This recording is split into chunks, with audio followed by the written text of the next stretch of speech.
a little bit, babe. You gotta look at the camera. No, I'm having a conversation with you. You are, but we're talking to them as well. Well, I'm talking to you too. Yeah, honey, but we're also talking to them. But that's like a cue for you, you know. Okay, well, when you want to do a cue, you just look at me, but you gotta look at the camera. I was looking at the camera when I was talking most of the time. Okay. This is our relationship. This is our relationship. So, but where were we? Oh God, sorry guys. But thank you for joining me. This is Conversations and Libations with Adora. And as you see, I have a special guest. Someone who said would never.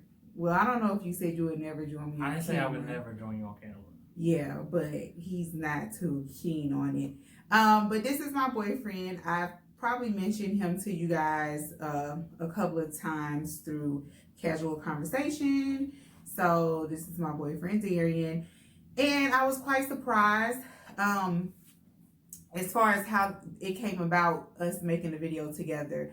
He came into the room and he was just like, you know, let's make a video. He had a lot on his chest that he wanted to talk about as far as the George Floyd situation. I know my last video I talked about Brianna and Ahmaud, which was kind of a downer. And unfortunately, here we are a couple of weeks later and another black man has been killed. So, yeah, we're going to be talking about George Floyd today. So, I guess we can start off by... I guess what possessed you to want to make a video? I don't really know. I mean, it's one of those things, right? It's just, why did it happen? I don't really know if I have like a lot to get off my chest. It's just confusion because, I mean, it's senseless, right? Yeah. But it still goes on time and time again. And you can almost predict what's going to happen. Black man killed. Media digs up information on black men, how he's a bad guy. Mm-hmm. This lasts for like about 2 or 3 weeks, and then it's forgotten about. It's like the same thing over and over and over and over again. And I guess like I'm just to a point to now to where, like I didn't even watch the video.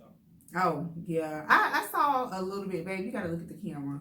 No, I'm having a conversation with you. You are, but we're talking to them as well. Well, I'm talking to you too. Yeah, honey, but we're also talking to them. But that's like a cue for you, you know. Okay, well, when you want to do a cue, you just look at me, but you gotta look at the camera. I was looking at the camera when I was talking most of the time. Okay. This is our relationship. This is our relationship. So, but where were we? Oh God, sorry guys. But oh, the video. So you're saying that you didn't watch the video? No, yeah. I couldn't bring myself to watch the entire video. Stuff like that is just very triggering to me, and I've never liked seeing stuff like that. Like, even when people would share like fight videos on World Star, I would never watch that kind of stuff. I don't like violence.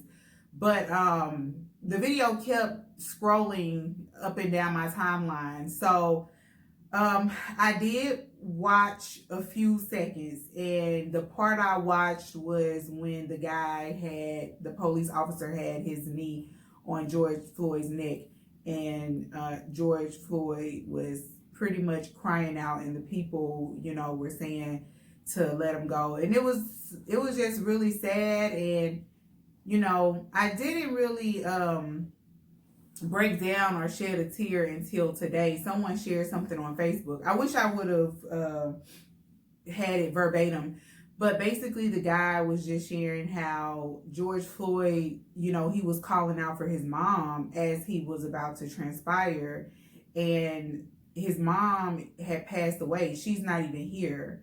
And someone was saying how he was calling out for his mom because I guess he knew he was about to transition, or he was about to transition and he was about to see her again. And so that would, you know, that could be a reason that he was calling out to his mom. And that was just, that just hit me. That just, yeah. But, you know, I know you've seen still shots, like photos. Yeah, I mean, but I think I'm to the point to where I'm numb to it. Mm-hmm. Like, when you first see it, I think maybe like the first one that I saw, what was it, Trayvon Martin? Like the first big one. And you saw a little kid, well, not a little kid, but you know, he was a kid, pretty much a kid, wearing a hoodie. Yeah. Shot down, cold-blooded murder. Yeah. and then you see someone else, and then you see someone else, and it's just like now, like I'm numb. Like it's like you know what's gonna happen.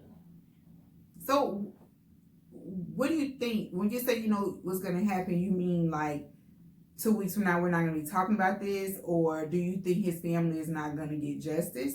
In that instance, when I said I know what was gonna happen, like I know what's gonna happen in the video. Like I know I'm about to see someone pretty much be executed. Yeah. And that's the crazy part.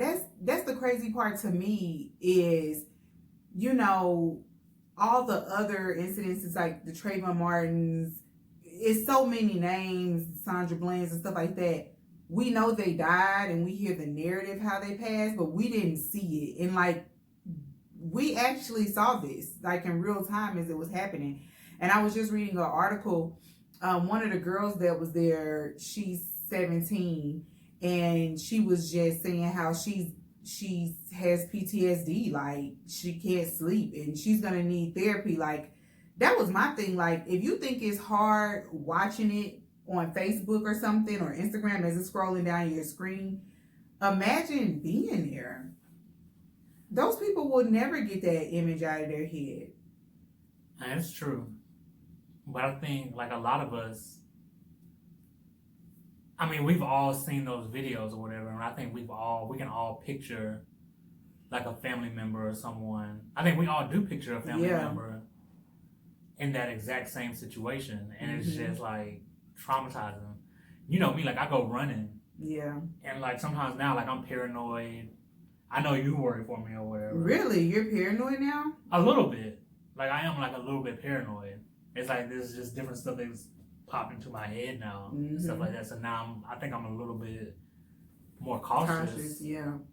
And that's the thing. It's like, you know, what gets me is anytime one of these situations happen, like I always think about my dad. I always think about my, you know, brothers. Now I think about my baby nephew who, you know, he's about to be 2 years old, but Tamir Rice was what, 11 or 12 or so? Yeah, he was around. I mean, it's only 10 years before my baby nephew was that age. And I think that's what makes it hard because we, you know, we do have people in our lives that could easily be in that situation. But I'm still confused as to, you know, they had him handcuffed. Why put the knee on the neck? I mean, he was already confined. Or constrained or whatever. I mean, I don't know. Being scary. Like, I don't think you can be a scary type person and be a police officer. But I don't think he was being scary. I don't think he was scared. I think he was being a freaking asshole. There's cowardice in that, though. Yeah. Right? Yeah.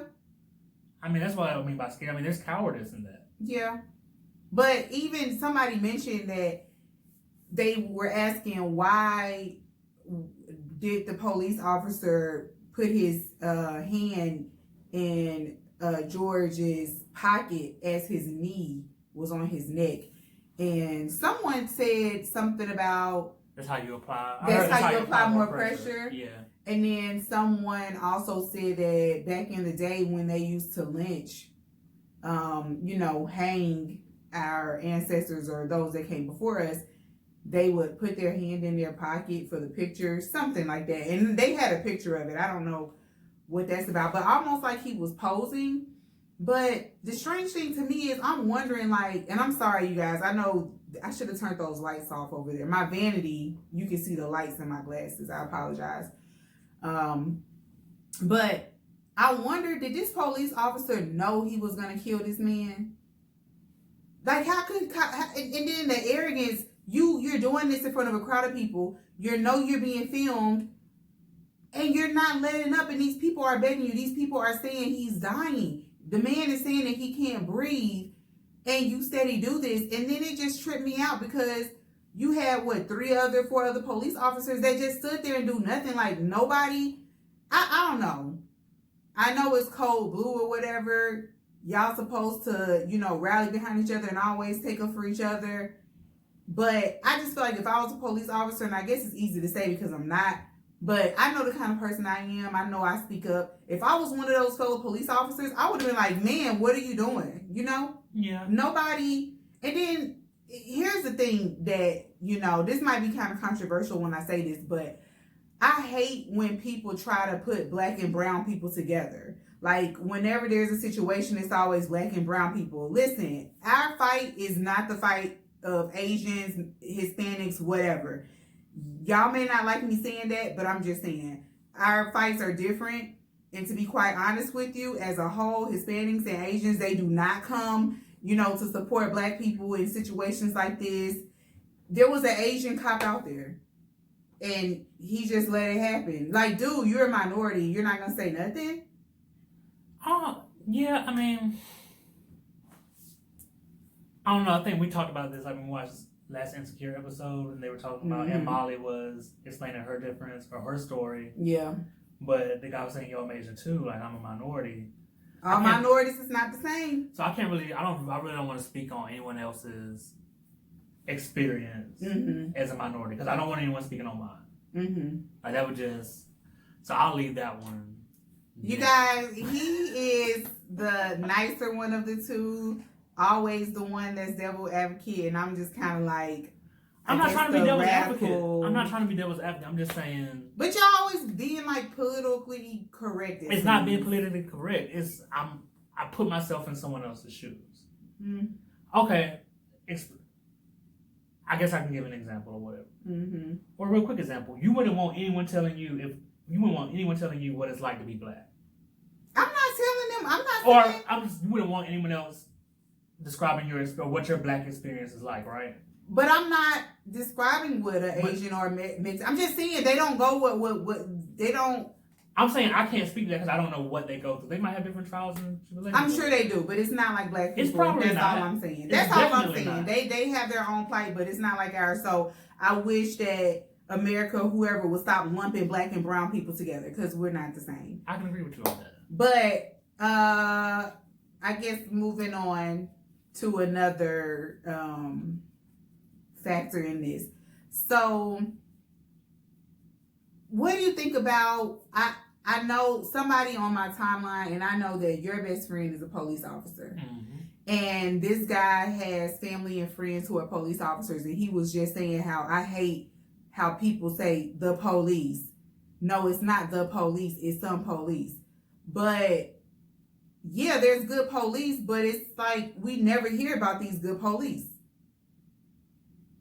I mean, we never hear about them standing up, or, you know what I'm saying? Maybe they do, but we never hear about it. So, of course, as a whole, when we're upset, we're going to say the police. Yeah, I don't have a problem saying the police, because I believe, like, that whole system just needs to be scrapped and revamped. Because, I mean, police originated from pretty much slave catchers. Slave catchers. Yeah. And I feel like we're still looked at like that in some capacity. I mean, prison, modern day slavery to me. But, so, what do you think about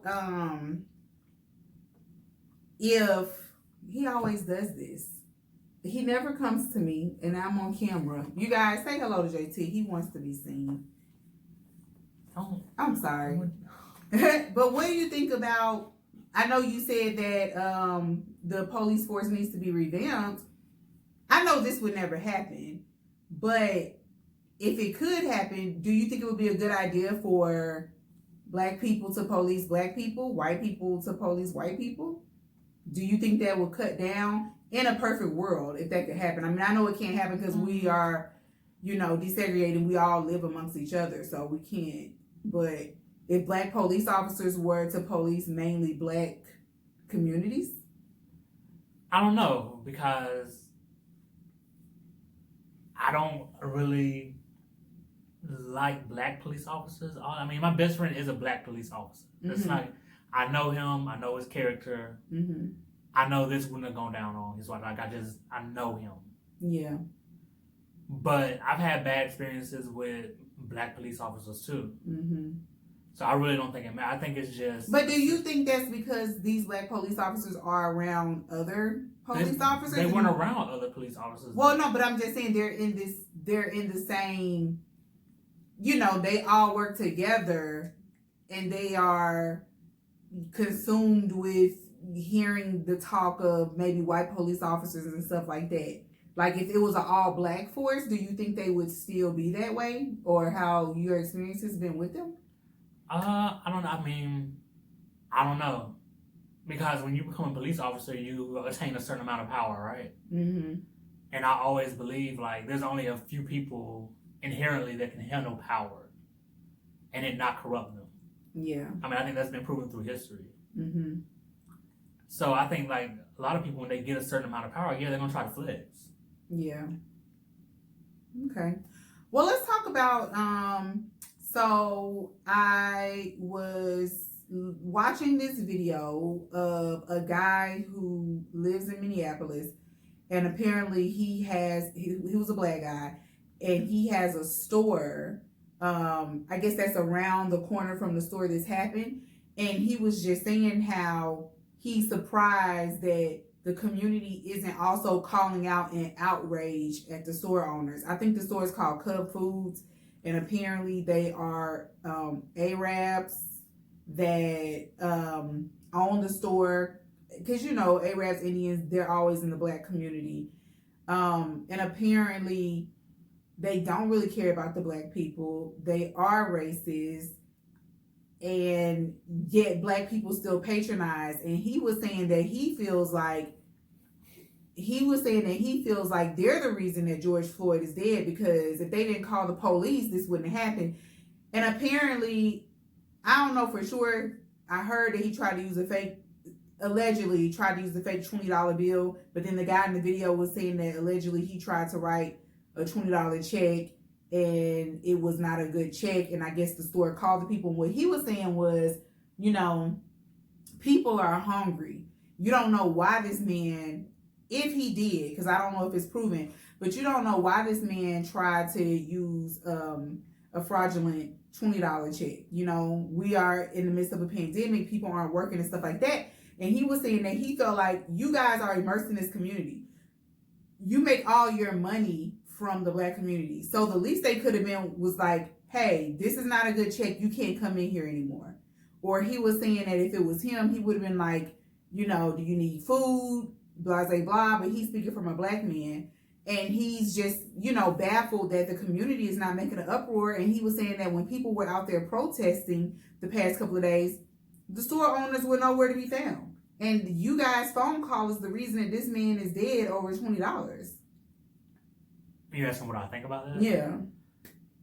I mean, it's not surprising, right? I mean, there's a lot of different communities that make money off of us. Mm-hmm. From, But what do you think about them calling the police over a $20 fraud? Knowing how the police react to black people. That's just like the Amy Cooper lady that called the police on the black man that was bird watching. You know what you're doing when you call the police on black people. That's why when we were living in our old apartment and our neighbors upstairs were really, really, really loud, although I was annoyed as hell, I never called the police on them, because I'm like, yes, they're annoying, they're being loud. Yes, I have the right to call the police, but me calling the police can be the reason that these people might get killed. You know what I'm saying? No, yeah. Like, we all know what happens when you call the police. So what do you think about the store calling the police over $20? Like, do you think they could have handled it differently? Yeah, I mean, of course they could have, but I don't think that jumps into the back of their mind. Like, that's not in the back of their mind. That's not in the thought process. Mm-hmm. Like it would be with me or you. Yeah. Even though they're minorities. But they're not black. But that's not their thought process. Yeah. So, I mean, it's not surprising, right? Yeah. All right. So what do you think about now, all up and down my timeline, a lot of people are talking about the protests, the rioting, the looting, and stuff like that, which is funny because some of these people didn't say nothing about George Floyd being killed, but now all of a sudden y'all want to join the conversation because people are rioting and looting. And let me just say this. When I've seen those pictures of people looting, it's not just black people. And throughout history, there have been, agent provocateurs. in situations like that come in, and if you don't know that history, then look it up. But basically, there are agent provocateurs that come into those situations, and they may not be from that community, may not even be black, and they'll start the looting, and of course, everybody is going to join in. And I've seen white people stealing from the Target too and stuff like that. And let me just say this, I don't believe in the looting and stuff like that. I don't believe it solves anything. But to be quite honest, them looting and rioting, I could give 2 FUCKs because people are tired. And I feel like all of these people are, every time this happens, like Rodney King and stuff like this, the news, the media, they want to make such a big deal about these people looting and rioting and burning down stuff.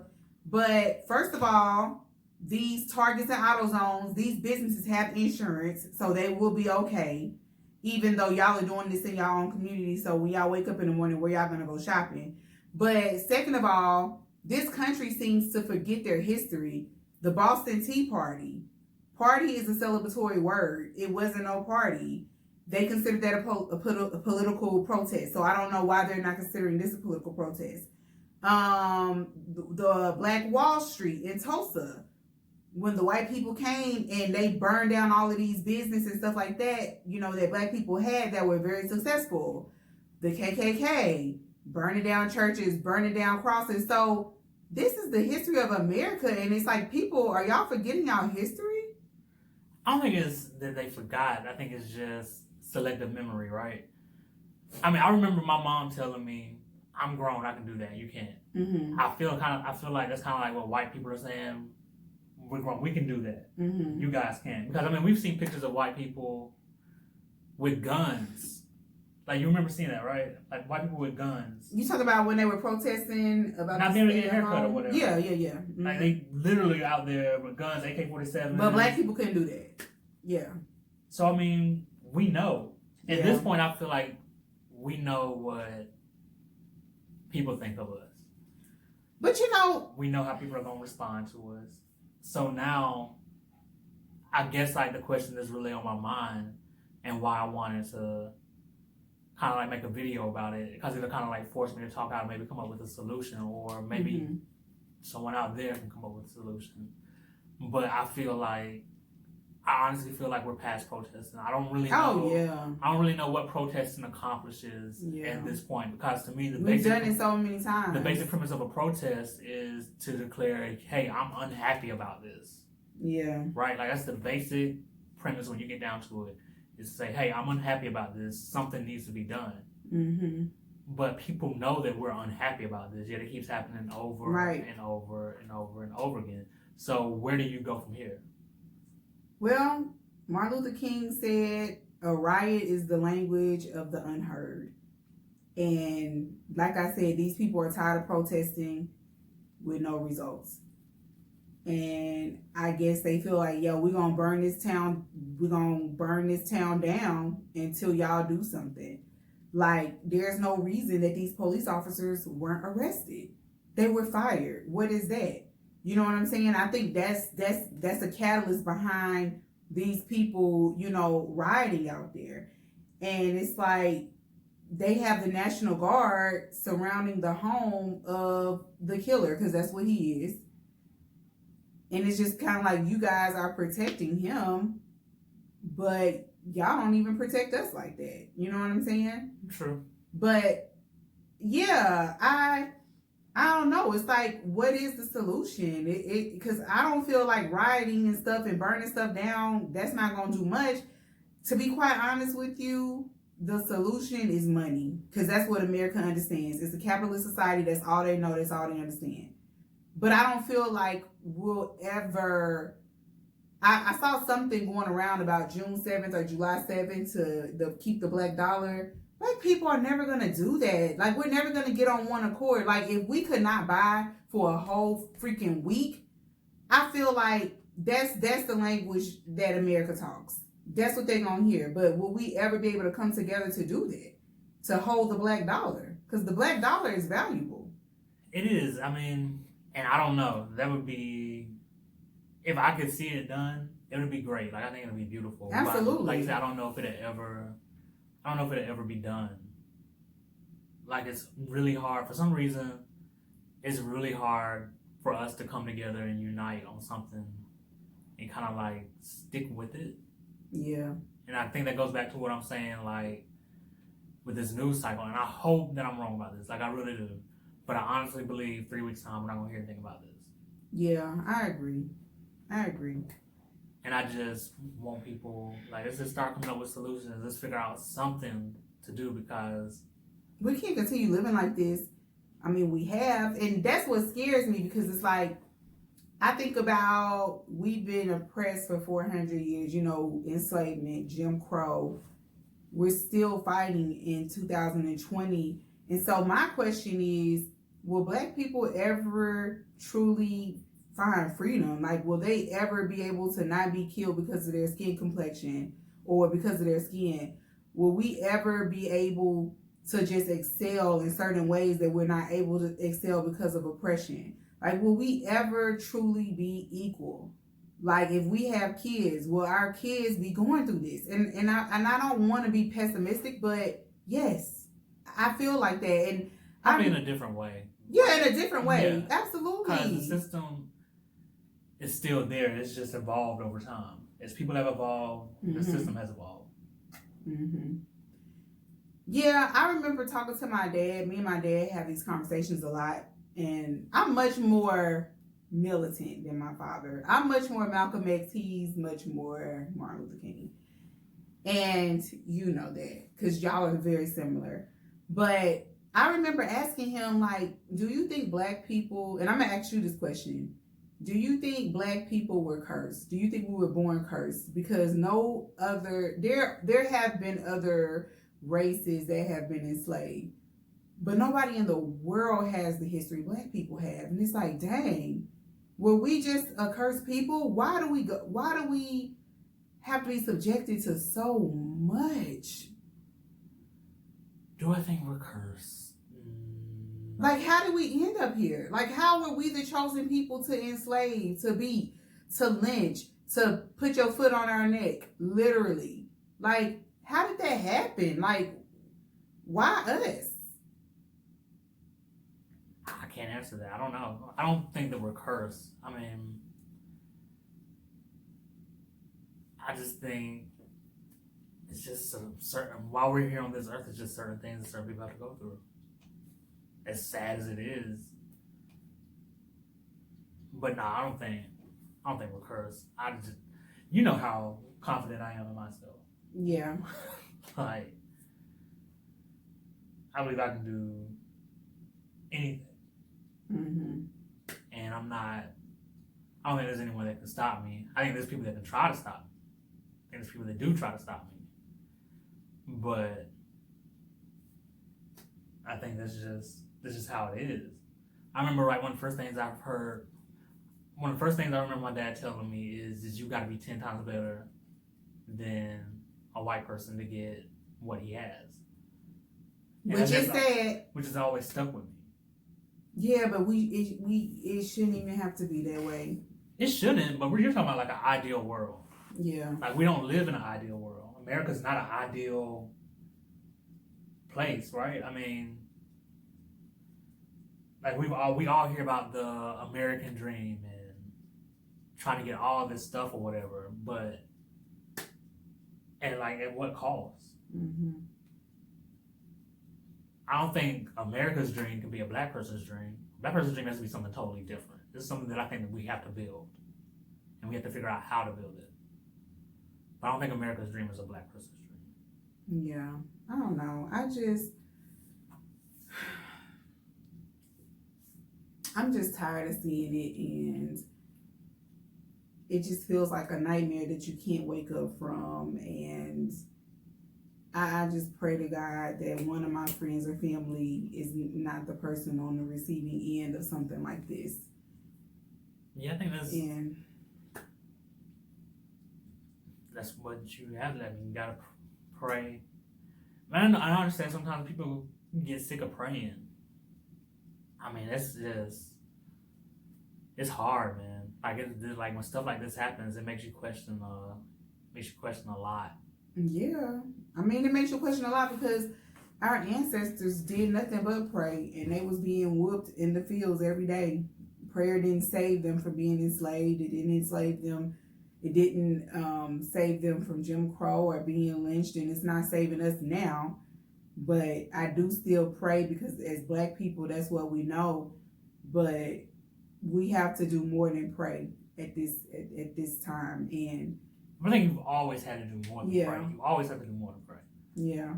But I'm also scared and I'm also kind of fearful because I feel like we are not our ancestors. And we are not going to turn the other cheek and keep doing that, especially young people. And I'm just afraid of violence. And I feel like each time this happens, we get closer and closer to violence and a possible race war. But if you think about America's history, when has anything ever changed without violence? Yeah, but that's just so scary. Like, I don't want it. It's scary, but that's just like the history of the country. Like, nothing has really ever changed in this country without violence.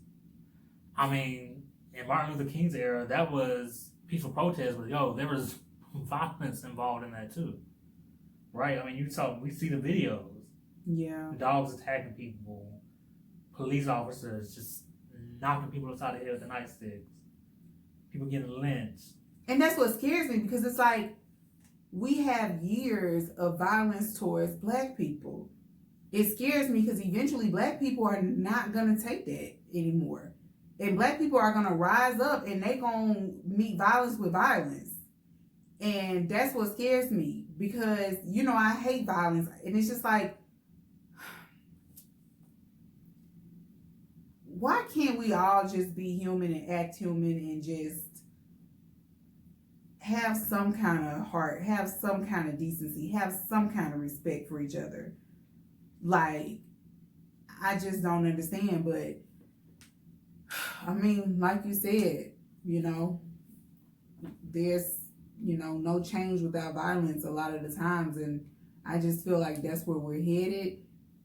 And it's just a sad reality, and I shudder to think about it. And I just hope that there can be another way, but people are getting tired. People get tired. People get frustrated. People start. When you back someone into a corner, like, people get desperate. Yeah.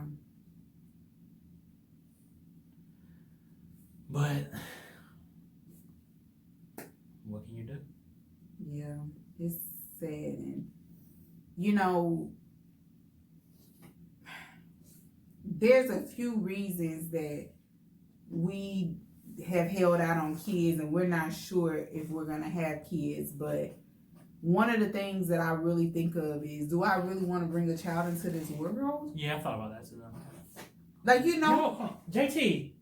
Sorry, y'all. JT is making noises. Stop. Don't be hitting him. Listen. I didn't hit him. He didn't hit him, y'all. We don't need the people. I'm trying to we don't need y'all to take JT away from us like they took Amy Cooper's dog. But,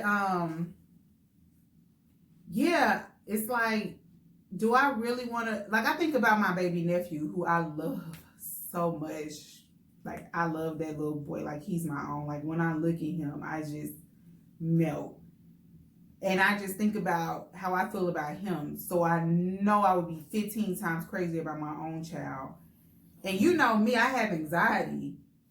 Can you imagine especially if we had a little boy, I wouldn't want him to go. I would be, every freaking time he goes somewhere, I'll stay up waiting for him to get home. I'll call him 15 freaking times. Like, I don't know if I could take something that happened to my child. And even if it's not something like him getting killed or, I don't know how I'm going to not cry for my child if, he's in a situation where he's oppressed. Like, he's more qualified for the job, but this person, you know what I'm saying? Like, I don't know if I don't know. I don't feel like it would be even fair for us to have kids at this point. I don't want my child going through this. It's hard enough that we going through this. I don't want to put this world on my child. Unless we move somewhere else, like to Nigeria, Ghana, or something like that. I don't want to raise kids in America. I'll be down to raise kids anywhere else, but I don't want to raise them here. I'm not gonna say that. I'm saying that. I'm the womb carrier. Not true. But for me,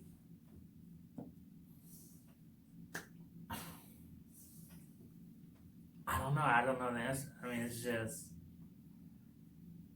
that's a difficult question. Like, you have pointed everything that you said. But to me, it's kind of like operating in fear a little bit. And I don't do the fear thing. Or is it just being smart and just preventing? Nah, to me, that's fear. Mm. And like I said, I could be wrong. But you know me. Yeah. Oh, goodness. Well, guys, I hate that our first video together had to be something like this, but I'm glad you joined me. Yeah. I'm glad you made an appearance. Hopefully this made you feel better. I don't know how I feel. Yeah. Like, it's just one of those things. Just be on the lookout. Oh, because you're probably going to hear this. The black on black crime. Oh, that's going to be brought up. Which is just such a stupid argument. That black people kill black people more. Because black people are closer to black people. We're not around white people. So. Right, and we live in the same communities. And if you look at the statistics, Asian people kill Asian people more. White people kill white people more. You kill the people that you live around. Now, don't get me wrong. I ride for my black people, and I am like very passionate when it comes to civil rights, our freedoms, and stuff like that.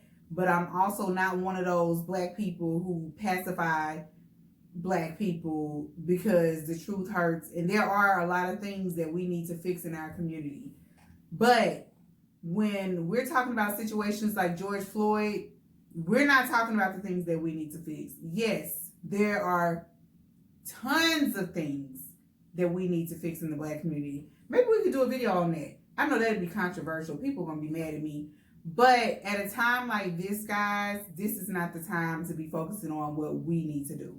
And you know what? Someone told me, I was watching a video. I can't remember what video or who I was watching, but they were just saying how black people can't change racism. Black people can't change these situations. It's not up to us. White people have to be the ones to change racism because they're the one inflicting it.